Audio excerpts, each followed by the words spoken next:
오늘도 옛날 이야기 한 자락 들려드리러 왔습니다.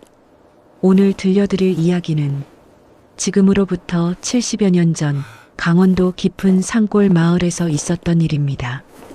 폭설이 내리던 어느 겨울밤, 길을 잃은 젊은 나무꾼과 홀로 사는 처녀 사이에 벌어진 하룻밤의 이야기입니다.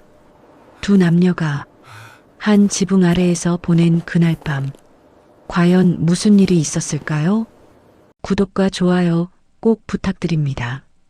어디서 듣고 계신지 댓글 남겨주시면 그곳에 행운이 가득하길 기원하겠습니다. 때는 1950년대 초 강원도 깊은 산골 마을의 이야기입니다. 그날도 25 청년 김철수는 새벽같이 산으로 나무를 하러 갔습니다. 집안 형편이 어려워 품팔이와 나무 장사로 근근히 살아가던 철수는 부지런하기로 마을에서 소문난 청년이었습니다. 오늘은 좀 더 깊은 산으로 가봐야겠어. 좋은 나무를 많이 베어다가 장에 내다 팔면 어머니 약값이라도 마련할 수 있을 텐데. 철수는 새끼줄과 도끼를 챙겨 평소보다 더 깊은 산속으로 들어갔습니다. 그런데 오후가 되자 문제가 생겼습니다. 하늘이 갑자기 먹구름으로 뒤덮이더니 휘몰아치는 눈보라가 시작된 것입니다. 이런, 큰일 났구나. 이대로 가다가는 얼어 죽겠어. 1시간, 2시간. 철수는 눈보라 속을 헤매고 또 헤맸습니다. 손발은 감각을 잃어갔고 온몸은 덜덜 떨렸습니다. 하느님, 제발 저를 살려주십시오. 바로 그때였습니다. 눈보라 속에서 희미한 불빛 하나가 보였습니다. 저기, 집이 있다. 철수는 마지막 힘을 짜내 그 불빛을 향해 걸음을 옮겼습니다. 철수는 떨리는 손으로 초가집 대문을 두드렸습니다. 계신가요? 제발 하룻밤만 재워주십시오. 잠시 후 대문이 열렸습니다. 문을 연 것은 23쯤 되어 보이는 처녀였습니다. 달빛 같은 피부, 단정히 올린 머리, 소복한 옷차림. 그 순간 철수는 숨이 멎을 뻔했습니다. 아이고, 이 눈보라에 어쩐 일이십니까? 철수는 자신이 길을 잃었다는 사정을 설명했습니다. 처녀는 잠시 망설였지만 곧 철수를 안으로 들였습니다. 어서 들어오세요. 이러다 정말 큰일 나시겠어요. 그녀의 이름은 춘이었습니다. 화롯불이 타오르고 방 안은 조금씩 따뜻해졌습니다. 춘이는 따뜻한 숭늉과 죽을 내왔고 두 사람은 마주 앉아 조심스레 이야기를 나누기 시작했습니다. 부모를 잃고 홀로 살아온 춘이의 이야기, 병든 어머니를 모시며 나무를 해 살아온 철수의 이야기. 밤은 깊어가고 눈보라는 더욱 거세졌습니다. 하지만 작은 초가집 안에서는 묘한 온기가 피어오르고 있었습니다. 두 사람은 서로를 의식하기 시작했습니다. 말 한마디, 눈빛 하나에도 가슴이 괜히 두근거렸습니다. 자정이 가까워지자 춘이가 조심스레 일어섰습니다. 이제 주무셔야 할 시간이네요. 제가 이불을 깔아드릴게요. 춘이는 방 한쪽에 이불을 폈습니다. 그런데 그 순간 깨달았습니다. 이불은 하나뿐이었습니다. 철수 씨, 이불이 하나밖에 없네요. 괜찮습니다. 저는 마루에서 자겠습니다. 안 돼요. 마루는 너무 추워요. 그럼 춘이 씨가 이불을 쓰세요. 그것도 안 돼요. 춘이는 한참 동안 말을 잇지 못했습니다. 이불 하나, 그리고 두 사람. 머릿속에서는 수많은 생각이 스쳐 지나갔습니다. 처녀가 처음 보는 남자와 한 방에서 잔다는 것, 그 사실만으로도 내일이면 온 마을에 소문이 날지도 모르는 일이었습니다. 하지만 마루에서 얼어붙은 채 아침을 맞이할 철수의 모습이 자꾸만 떠올랐습니다. 춘희는 입술을 꾹 깨물고 조용히 입을 열었습니다. 철수 씨, 제 말을 오해하지 마세요. 네, 사람으로서, 정말 사람으로서 하는 말이에요. 춘희의 목소리는 조금 떨리고 있었습니다. 이불을 함께 덮고 주무시는 건 어떨까요? 철수는 그 말을 듣고 깜짝 놀라 고개를 들었습니다. 그런 어찌, 물론 각자 등을 돌리고 자요. 저는 벽 쪽에, 철수 씨는 바깥쪽에요. 춘희는 급히 말을 이었습니다. 지금 이 추위에 마루에서 주무셨다가는 큰일 나실 것 같아서요. 철수는 한동안 아무 말도 하지 못했습니다. 그녀의 얼굴에는 사심이 아닌 진짜 걱정만이 담겨 있었습니다. 철수는 천천히 고개를 끄덕였습니다. 알겠습니다. 춘희 씨를 믿겠습니다. 그리고 저도 약속드리겠습니다. 절대로 실례되는 일은 하지 않겠습니다. 춘희는 안도의 숨을 내쉬었습니다. 고맙습니다. 두 사람은 조심스럽게 이불 속으로 들어갔습니다. 춘희는 벽을 향해 누웠고 철수는 반대편을 향해 누웠습니다. 두 사람 사이에는 손 하나 들어갈 만큼의 조심스러운 거리만 남아 있었습니다. 방 안은 조용해졌지만 잠은 쉽게 오지 않았습니다. 이불 너머로 느껴지는 서로의 체온, 숨소리 하나에도 가슴이 덜컥 내려앉았습니다. 정신 차리자. 괜한 생각은 하지 말자. 철수는 스스로를 다잡았습니다. 춘희 역시 눈을 꼭 감은 채 심호흡을 반복했습니다. 그때였습니다. 밖에서 거센 바람 소리와 함께 무언가가 지붕을 때리는 소리가 크게 울렸습니다. 쿵! 춘희는 깜짝 놀라 몸을 움찔했습니다. 으앗! 무의식 중에 춘희의 손이 철수의 팔을 붙잡았습니다. 철수는 그 작은 손의 떨림을 느꼈습니다. 괜찮습니다. 바람에 나뭇가지가 부딪힌 것 같습니다. 죄송해요. 너무 놀라서. 아닙니다. 무서우셨죠? 철수는 조심스럽게 춘희의 손 위에 자신의 손을 얹었습니다. 제가 여기 있습니다. 그 말 한마디에 춘희의 떨림이 조금씩 가라앉았습니다. 3년 동안 혼자 맞이해온 무서운 겨울밤들, 오늘 밤만큼은 처음으로 누군가의 온기가 곁에 있었습니다. 춘희는 천천히 몸을 돌렸습니다. 철수도 그녀를 향해 고개를 돌렸습니다. 어둠 속에서 두 사람의 눈이 마주쳤습니다. 말은 없었지만 그 순간 서로의 마음이 조용히 전해지고 있었습니다. 밖에서는 여전히 눈보라가 몰아쳤지만 초가집 안은 조금씩 더 따뜻해지고 있었습니다. 어둠 속에서 두 사람의 눈이 마주친 채로 한동안 움직이지 않았습니다. 말 한마디 없었지만 그 침묵은 어색하지 않았습니다.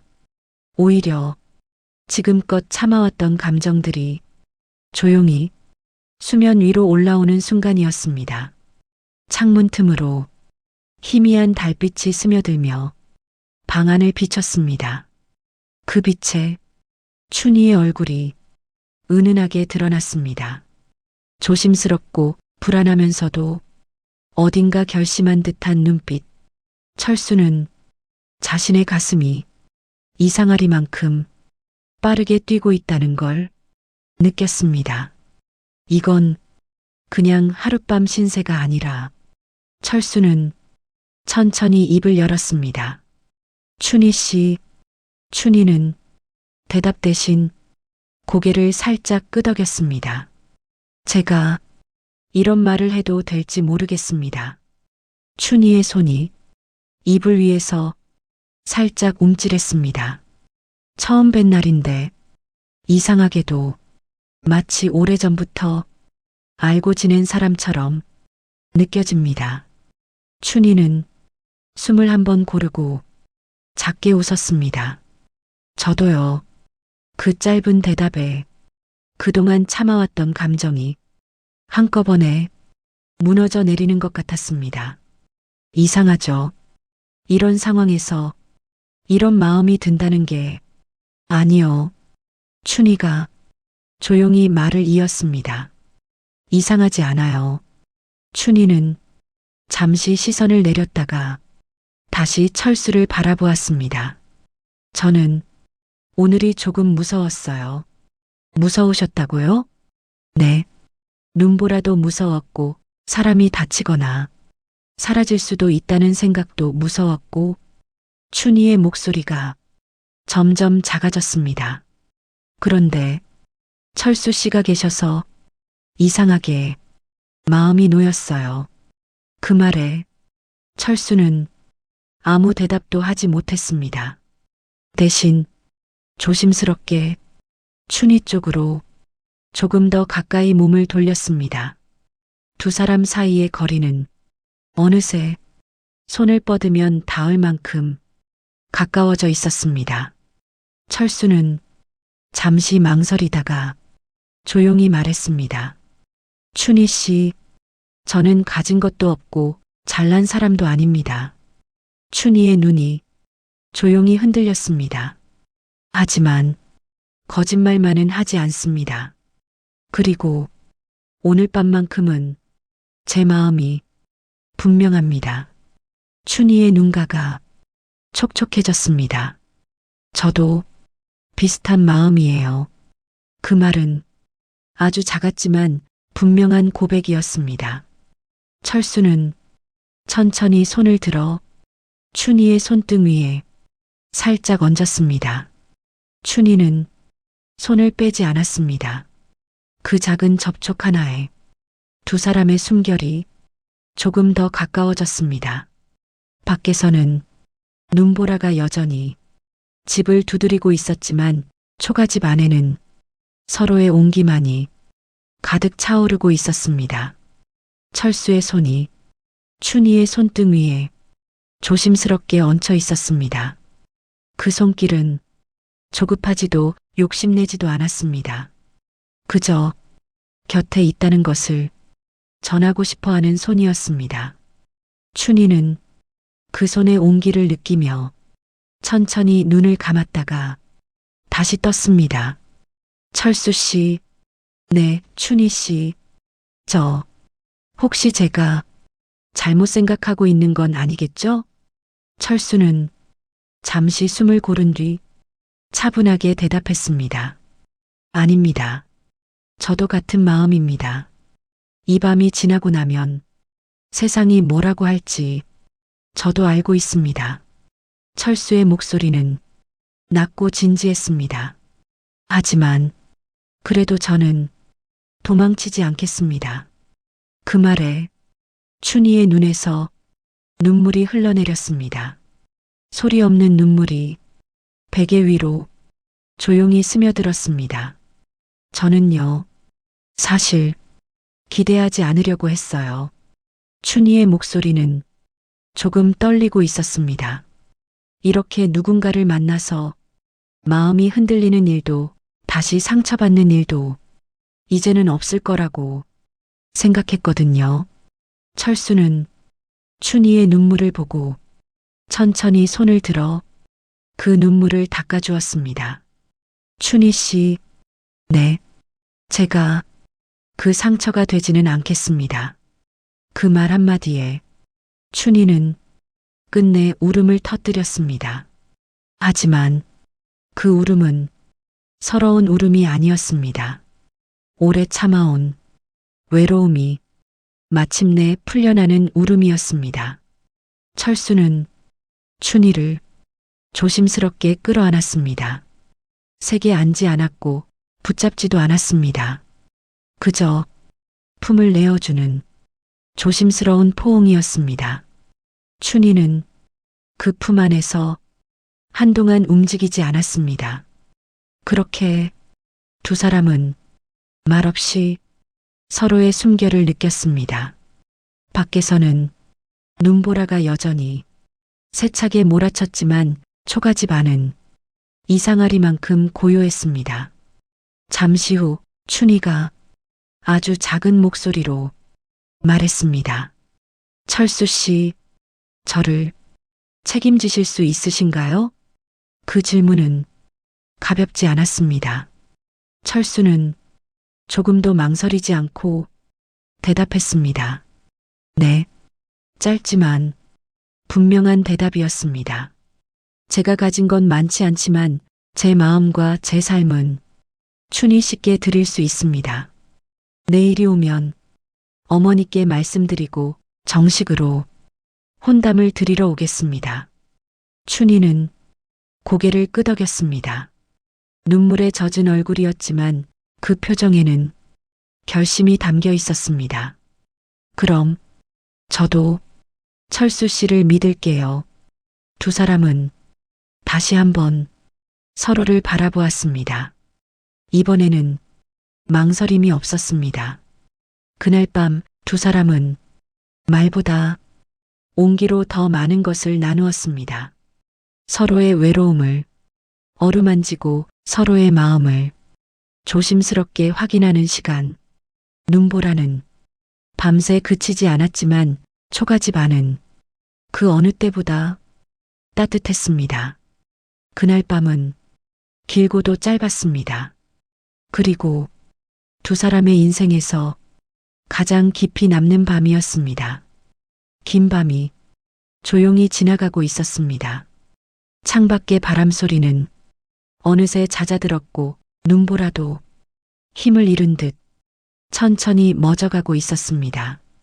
초가집 안에는 불이 꺼진 채 고요함만 남아 있었습니다. 그 고요 속에서 춘희가 먼저 눈을 떴습니다. 아직 동이 트기 전이었지만 어둠은 전날 밤보다 훨씬 부드러워져 있었습니다. 춘희는 잠시 숨을 고르며 곁에 누운 철수를 조심스럽게 바라보았습니다. 낯설지 않았습니다. 오히려 오래전부터 곁에 있었던 사람처럼 자연스럽게 느껴졌습니다. 꿈은 아니구나. 춘희는 작게 미소를 지었습니다. 그 미소에는 불안보다도 안도와 평온이 더 많이 담겨 있었습니다.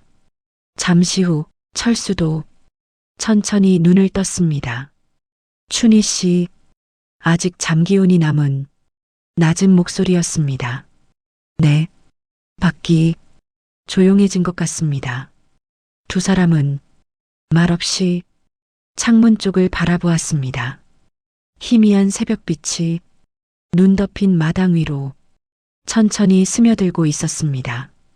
폭설은 끝나 있었습니다.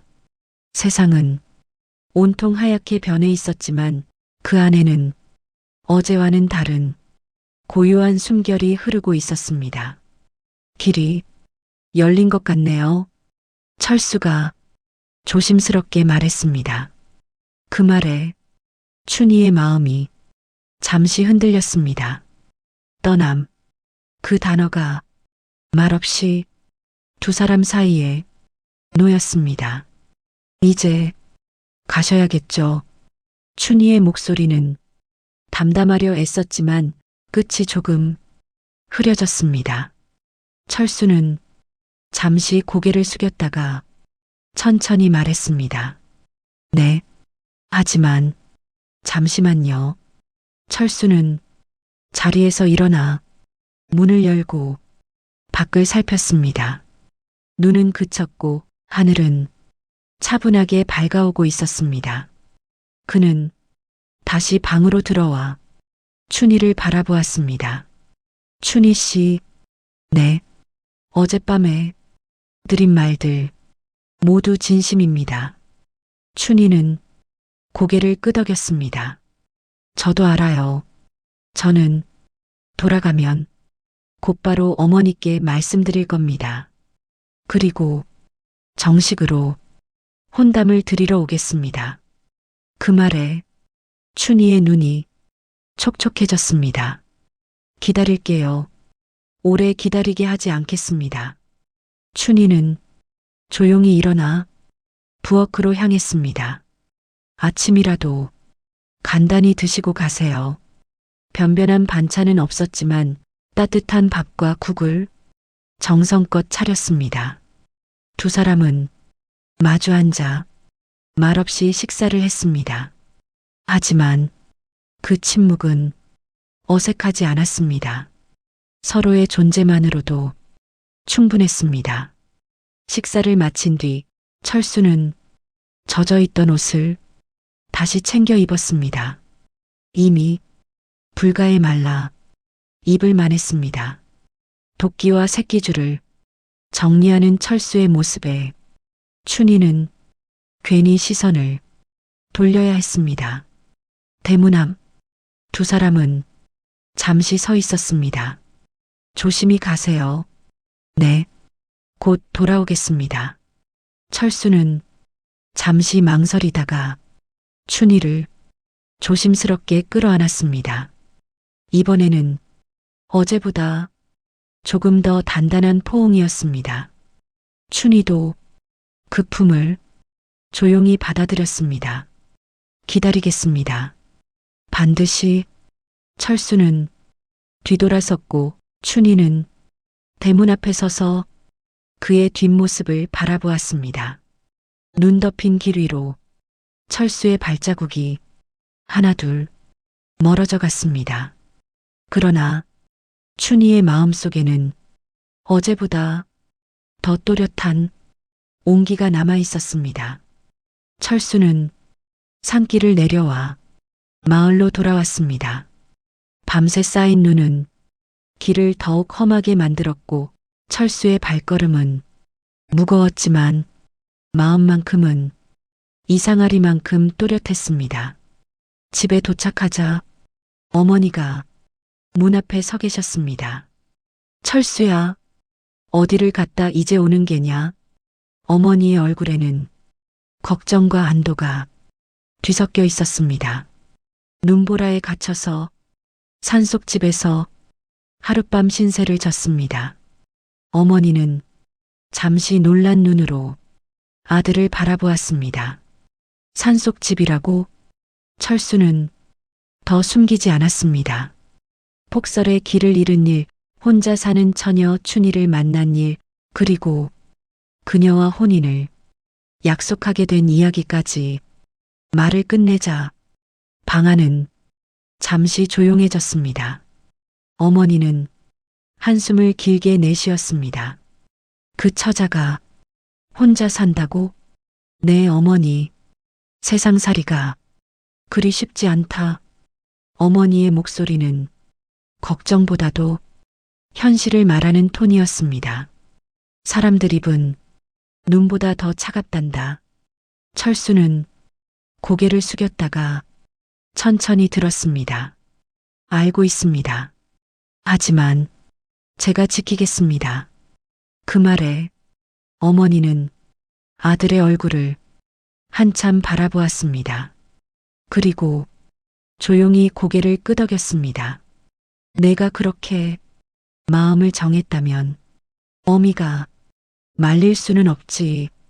다만 혼례를 치르려면 돈이 필요할 게다. 제가 마련하겠습니다. 철수는 그날부터 더 일찍 일어나고 더 늦게 돌아왔습니다. 눈 쌓인 산을 오르내리며 나무를 했고 장에 내다 팔았습니다. 낮에는 품팔이를 하고 밤에는 집신을 삼았습니다. 하루, 이틀, 사흘, 몸은 점점 지쳐갔지만 마음은 오히려 더 단단해졌습니다. 하지만 그 시간 동안 춘희는 혼자 남아 있었습니다. 아침이면 대문을 열고 산길을 바라보았습니다. 낮에도 해가 질 무렵에도 오늘은 오실까? 하지만 길 끝에는 아무도 나타나지 않았습니다. 처음 며칠은 기다림이었습니다. 그 다음은 불안이었고 그 다음은 두려움이었습니다. 혹시 마음이 변하신 건 아닐까? 춘희는 그런 생각을 억지로 밀어냈습니다. 하지만 세상은 그녀를 가만히 두지 않았습니다. 장을 보러 마을에 나갔던 날, 춘희는 낯선 시선을 느꼈습니다. 수군거림, 피하는 눈길, 멈췄다가 다시 시작되는 말소리. 저기 봐. 그 처자라지? 그래. 산속에 혼자 살면서 남자를 들였다더라. 밤새 같이 있었다던데. 그 말들은 칼날처럼 춘희의 마음을 베었습니다. 집으로 돌아오는 길, 춘희의 발걸음은 점점 느려졌습니다. 문을 닫고 나서야 참았던 숨이 터져 나왔습니다. 아직 아무 일도 확실해진 게 아닌데. 하지만 소문은 눈보다 빠르게 퍼져나갔습니다. 그리고 그 소문은 철수의 귀에도 들어갔습니다. 철수야, 너 산속 처녀랑 밤을 보냈다며? 그 말에 철수의 손이 멈췄습니다. 마을 사람들이 가만히 있지 않겠더라. 철수는 그 자리에서 일어섰습니다. 머릿속에는 단 하나의 얼굴만 떠올랐습니다. 춘희, 혼자 남겨졌을 그 얼굴. 어머니, 왜 그러느냐?